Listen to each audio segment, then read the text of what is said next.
Hello everyone, welcome back to my channel. CG pre BEd and pre DElEd का आप लोगों का second counselling का रजिस्ट्रेशन स्टार्ट हो चुका है एंड कल आप लोगों का लास्ट डेट है। जिन भी स्टूडेंट ने अभी तक रजिस्ट्रेशन नहीं किया है, आप लोगों के लिए मैंने डिटेल में वीडियो बना के चैनल पे शेयर किया है कि किस तरीके से आपको न्यू रजिस्ट्रेशन करना होगा। न्यू रजिस्ट्रेशन केवल उन्हीं स्टूडेंट को करना है जिनको काउंसलिंग से बाहर कर दिया गया है। अगर मान लीजिए आपको काउंसलिंग से बाहर नहीं किया गया है तो आप लोगों को अगर मान लीजिए कॉलेज को ऐड करना है तो मॉडिफाई वाले ऑप्शन में जाकर आप डायरेक्ट पेमेंट करके कॉलेज को सिलेक्ट कर सकते हैं।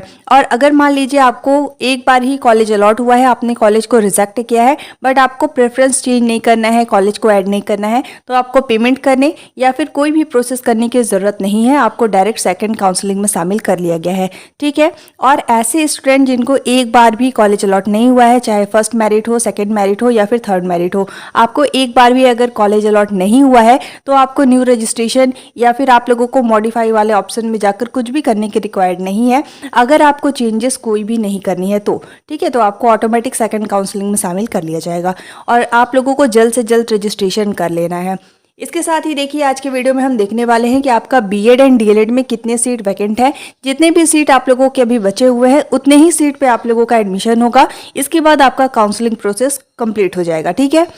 इसमें देखिए, यहाँ पे बताया जा रहा है सेकेंड राउंड कल तक भरे जाएंगे विकल्प फॉर्म। मतलब कल आप लोगों का लास्ट डेट है। आपको पता होगा कि 1 तारीख से 5 तारीख तक आपको काउंसलिंग कराने का टाइमिंग दिया गया था और कल आप लोगों का लास्ट डेट है, तो आपको जल्द से जल्द काउंसलिंग करा लेना है, ठीक है। इसके साथ ही देखिए, यहाँ पे आप लोगों का बताया जा रहा है कि डीएलएड की 2000 सीट और बीएड की 5000 से अधिक सीटें अभी खाली है, क्योंकि आप लोगों का भी फर्स्ट काउंसलिंग ही हुआ है और इसके बाद सेकंड काउंसलिंग में भी ऑलमोस्ट सीट आप लोगों के फुल हो जाएंगे।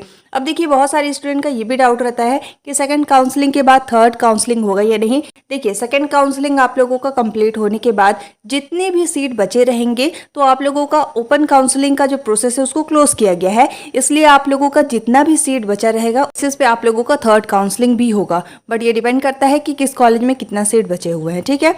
इसके साथ ही देखिए, यहाँ पे बताया जा रहा है कि डीएलएड व बीएड में प्रवेश के लिए पहले राउंड की काउंसलिंग जो है वो आपकी कंप्लीट हो चुकी है।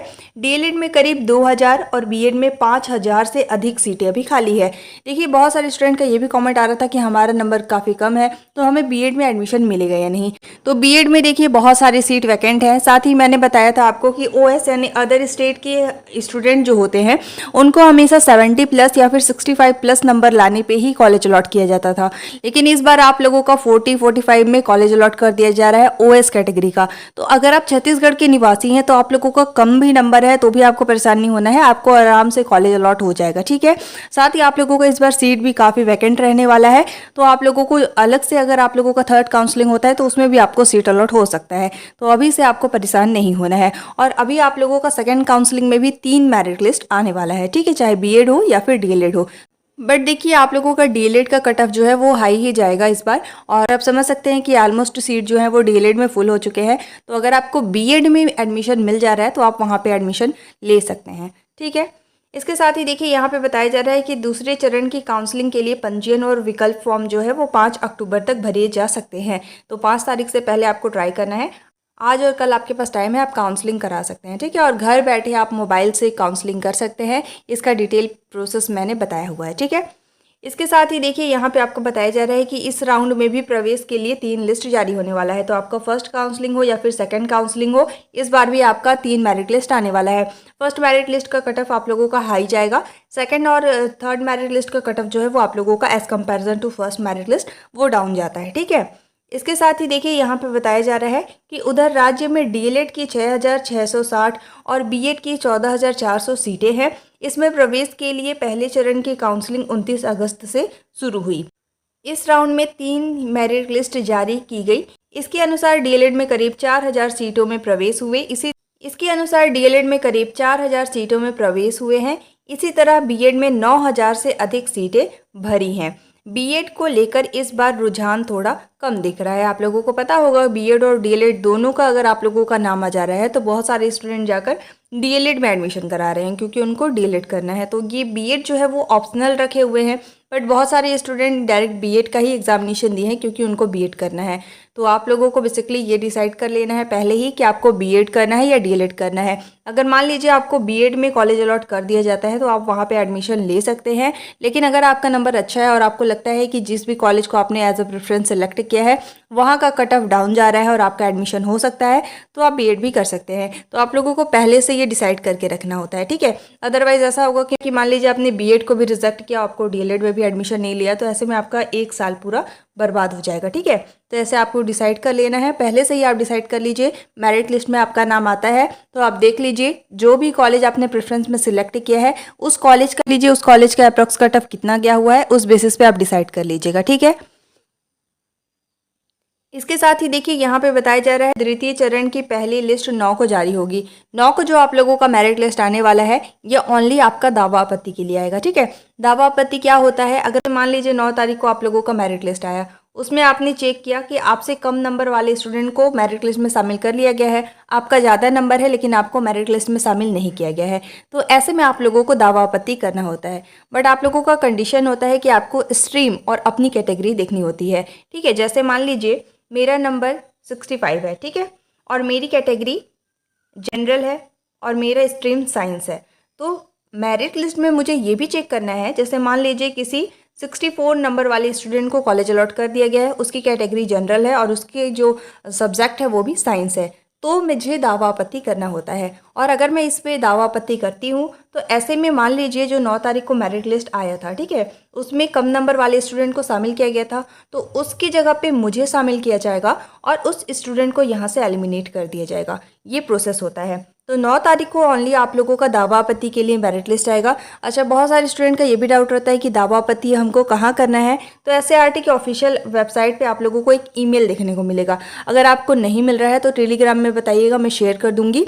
वहाँ पे आपको क्लिक करके वहाँ पे आपको अपना रजिस्ट्रेशन नंबर और साथ ही रोल नंबर डाल देना है। बीएड का कर रहे हैं तो बीएड का, डीएलएड का कर रहे हैं तो डीएलएड का, साथ ही आपको अपना नाम और सारा डिटेल फिल करना होता है। इसके बाद आपको यहाँ पे रीज़न लिखना होता है, ठीक है। रीज़न लिख के आप डैश करेंगे और वहाँ पे बताएंगे कि हमसे कम नंबर वाले स्टूडेंट को कॉलेज अलॉट कर दिया गया है, हमारा ये स्ट्रीम है और हमारा ये सब्जेक्ट है और हमारा ये रजिस्ट्रेशन नंबर है, ठीक है। सारा रीज़न आपको लिखना होता है। इसके बाद देखिए जिस मेरिट लिस्ट में उस कम नंबर वाले स्टूडेंट का नाम है उस पेज का आपको स्क्रीनशॉट लेना होता है और वहाँ पे अपलोड करने का एक ऑप्शन प्रोवाइड किया जाता है, वहाँ पे आपको उस पेज को अपलोड कर देना होता है, ठीक है। तो वहाँ पे आप लोगों का रीचेक होगा और रीचेक होने के बाद अगर आपका दावा आपत्ति सही रहेगा तो आप लोगों को 13 तारीख को फिर से चेक करना पड़ेगा। 13 तारीख को जो लिस्ट आएगा वो आप लोगों का फाइनल रहेगा।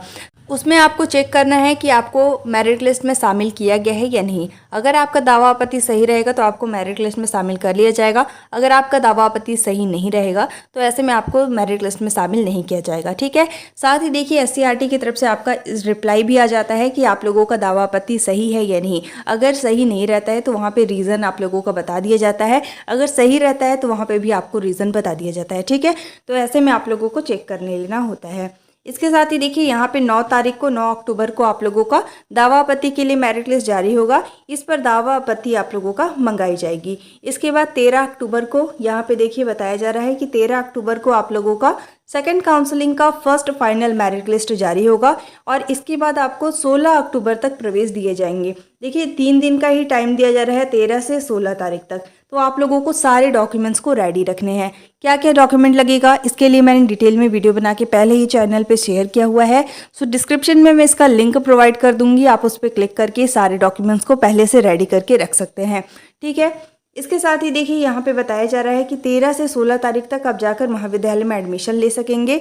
इस राउंड में 3 लिस्ट जारी होंगे। तो जैसा मैंने बताया कि फर्स्ट काउंसलिंग हो या फिर सेकंड काउंसलिंग हो, 3 मेरिट लिस्ट आपका इस बार भी आने वाला है।